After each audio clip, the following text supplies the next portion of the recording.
Hey everyone, ready for a deep dive into some serious AI awesomeness? We're talking about those mind-blowing large language models, the kind that's pushing the boundaries of what AI can do. It's incredible how fast this field is moving, right? Like every few months, there's some new breakthrough that has everyone talking. Absolutely. And today, we're diving headfirst into one of those breakthroughs, a paper that just dropped in January. It's called, get this, MoE Mamba, Efficient Selective State Space Models with Mixture of Experts. Ooh, okay, I see we're going for the really cutting edge stuff today. You know it. But don't worry, we'll break it down so it doesn't sound like we're speaking another language, even though, well, we kind of are. Right. The big idea here is building AI that can handle information on a scale we can barely imagine right now. It's funny because as excited as everyone is about things like, Chat GPT and all these large language models, I totally. even the really powerful ones, they still bump up against some hard limits. Yeah, it's like they hit a wall, right? Yeah. Like you can only make them so big and so smart before things get messy. Exactly. And a lot of it comes down to the way they're built, the architecture. So these models, they're built on something called a transformer architecture, which has been like revolutionary, don't get me wrong. Absolutely. Transformers have been killing it. But the thing is, as these transformer models get bigger, as you pack in more parameters, which is kind of like giving them a bigger brain, they get really, really expensive to train, like computationally expensive. So not just like, oh, it takes a little longer to teach them something, but like we're talking massive server farms, huge energy bills just to get these things up and running. Exactly. It's like trying to power a whole city on a couple of AA batteries. Not very efficient. Right. So it's not just about building bigger models. It's about building them smarter, more efficiently. And that brings us to, drumroll, Mamba. Ah, yes. The mamba. I always love a good snake metaphor in AI. Right. So Mamba, this is a whole different approach to language modeling.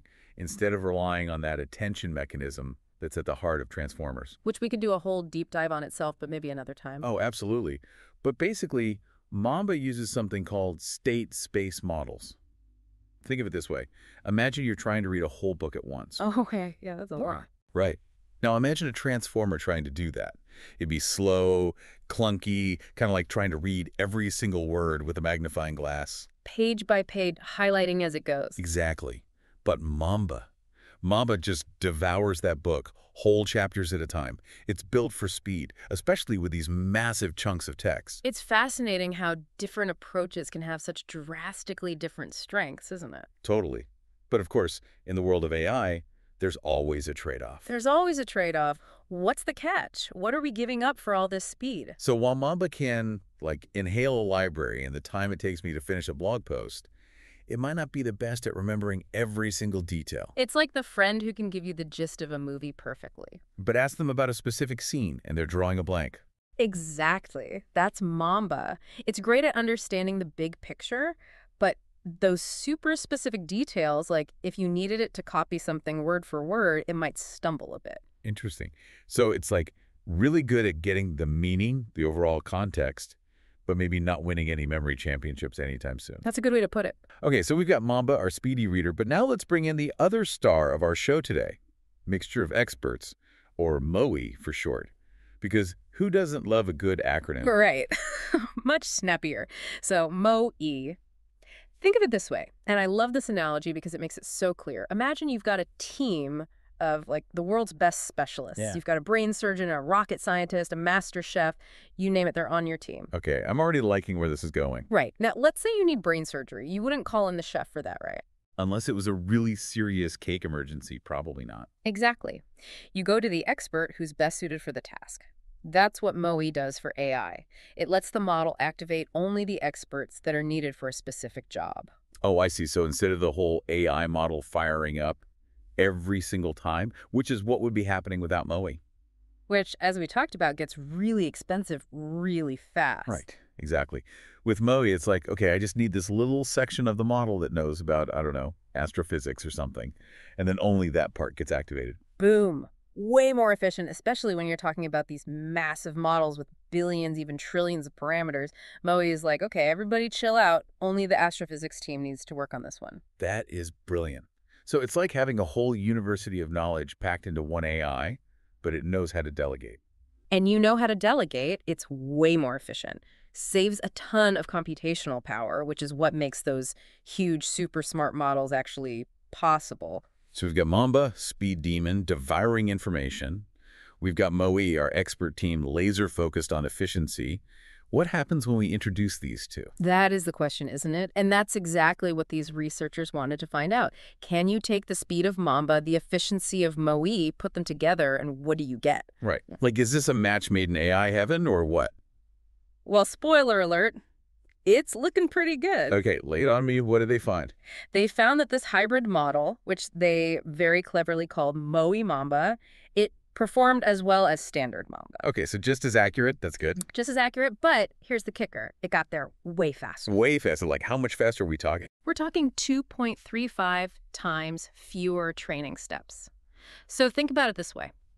Let's say it takes a year to train a state-of-the-art language model the old-fashioned way. Okay, yeah, that's a long time. With MoE Mamba, you could be looking at just a few months to get the same result. Wow. Okay, so that's not just like a minor improvement. That's huge. Like, the difference between waiting for dial-up internet to connect and just, like, instantly streaming a movie. Exactly. And that speed, that efficiency, it opens up so many possibilities. So, like, what can you actually do with that extra time, right? Exactly. It could completely change the game in terms of how fast AI research and development happens. So it's not just about being faster. It's about what that speed unlocks, the potential. But I'm curious, how did they actually pull this off? Like, actually combining those two things, making them work together. That seems incredibly complicated. Oh, it definitely is. It's not like you just, snap them together like Lego bricks and you're good to go. It took a lot of fine-tuning, a lot of tweaking to get it right. So they had to figure out how to make those two parts work together seamlessly, like a well-oiled machine. Exactly. One of the big things they had to figure out is how to distribute the computational workload within the model. Like which parts of the model are best suited for Mamba's speed. Right, and which parts need the more specialized touch of MoE. You got it. They actually experimented with different setups. They tried different ways of splitting the workload. They even tried having MoE and Mamba run in parallel, almost like two separate teams working on the same problem at the same time, but from different angles. Yes. Exactly. Fascinating.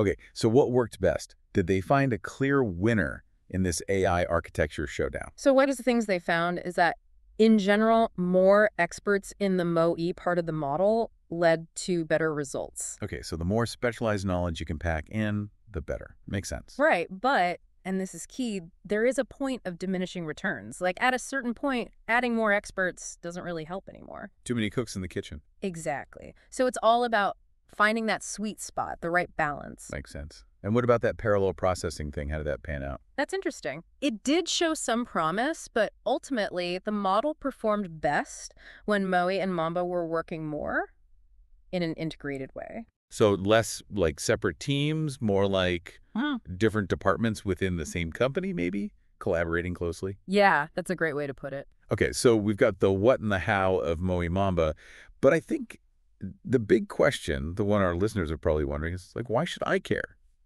Like, this is all very cool and very impressive, but why does it matter? You're absolutely right. That is the most important question. And here's why this matters. It's not just about building faster AI. It's about what we can do with that speed, what it unlocks. It's like we've got this incredibly powerful engine, and now we get to decide what we want to build with it, right? Exactly. And that's what makes this research so exciting. It's not just a technical feat. It's like opening up a whole new world of possibilities. Okay, so indulge me. Paint me a picture. What does that world actually look like? How does this impact, the person on the street, not just the AI researchers? Well, imagine a world where, I don't know, let's say you're a student. Imagine AI that could create a completely personalized learning experience for you. Okay, that's always been the dream, right? Like tailored to your exact learning style, what you're struggling with, all that. Exactly. Or imagine you're a scientist and you're working on, I don't know, developing a new life-saving drug. AI like this could analyze massive data sets of medical information in the blink of an eye. Accelerating research, helping us find breakthroughs faster. Light years faster. And those are just a couple of examples. Right. What about the more like fun stuff, the creative applications? Could MoE Mamba lead to like a whole new era of art and entertainment? Oh, absolutely. Think about like virtual reality. Imagine AI that could create these incredibly complex, immersive virtual worlds that look and feel completely real. Okay, now we're talking. That's the dream. Or what about AI that could compose personalized soundtracks for your life? Imagine music that adapts to your mood, the situation, maybe even composed in real time based on, like, your biofeedback or something. Okay, now that is just wild. Sign me up for that. But it's not all, personalized learning and awesome VR, right? There's got to be a flip side to all this power. Oh, for sure. And I think that's the other really important conversation to be having alongside all this excitement, because when you're talking about AI that can process information on this kind of scale, It raises all sorts of ethical questions, right? exactly, privacy, security, bias in the data, these aren't just technical questions, they're societal questions. It's like we have to figure out the rules of the road at the same time that we're building the car, and that car can go like 1,000 miles an hour. Exactly. It's a huge responsibility, not just for the researchers, but for all of us. So what's the takeaway here? What do you hope people listening to this, you know, think about, maybe even do differently after hearing about all of this? I think the big takeaway is this is happening. This isn't science fiction. This is research that's happening right now. And it has the potential to change our world in some really profound ways, both good and bad. It's both exciting and, a little bit intimidating, to be honest. Oh, for sure. Yeah. But it's not something we can just ignore. We all need to be paying attention, engaging in these conversations, and thinking critically about the kind of future we want to create with this technology. Couldn't agree more. It's like we're all stakeholders in the future of AI, whether we realize it or not. Exactly. Well, on that note, I think that's going to do it for our deep dive today. We've covered a lot, from the nuts and bolts of how this incredible MoE Mamba model works to the mind-blowing implications it has for the future of, well, everything. It's been a wild ride. To all our amazing listeners, thank you for coming on this journey with us. Keep those brains buzzing, keep asking those tough questions, because the future of AI is being written right now, and we need all hands on deck. Until next time, stay curious.